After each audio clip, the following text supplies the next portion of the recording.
আপনি প্রশ্ন করেছেন আয়নাঘরের আইডিয়া কে দিয়েছিল। হ্যাঁ, আইডিয়াটা দিয়েছিল আমার বিয়াই তারেক সিদ্দিকী। সেই সব কিছু করেছে। গুলি করে মারার দরকার কি? ক্রস ফায়ার দিলে বেশি লোক জানাজানি হচ্ছে, সমালোচনা বেশি হচ্ছে। সেদিন থেকে শুরু হলো এই নতুন পরীক্ষামূলক পরিকল্পনা। একটা ছোট্ট ঘর, 3.5 ফিট বাই 3.5 ফিট।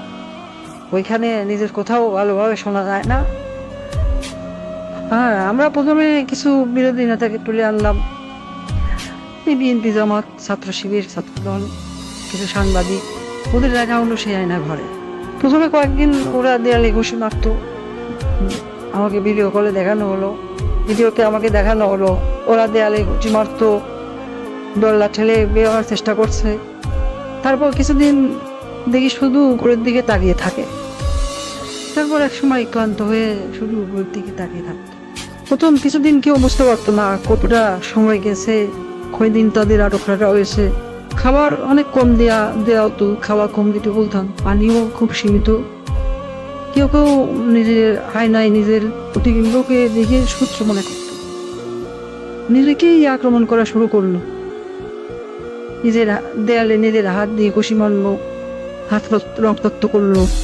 আমার সবচেয়ে সুন্দর দৃশ্য ছিল যখন একজন সাংবাদিক, কি যেন ওর নাম, হ্যাঁ মাসুদ, নিজের নখ দিয়ে নিজের মুখের চামড়া ছিঁড়ে ফেলা চিৎকার করছে। আমার পছন্দ হলো। সারা দেশে আরো বেশ কিছু এরকম আয়নাঘর বানালাম।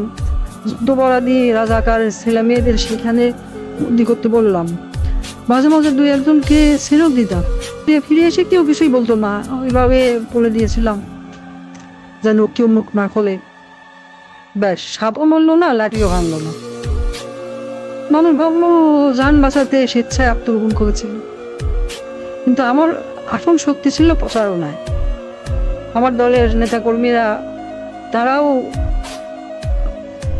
এই ব্যাপারটা বিশ্বাস করতে পারে না। সত্যকে আমরা এমনভাবে ধামাচাপা দিয়েছি কেউ বিশ্বাসই করতে পারছে না আয়নাঘর আসলে ঘর বলতে সত্যি কিছু ছিল।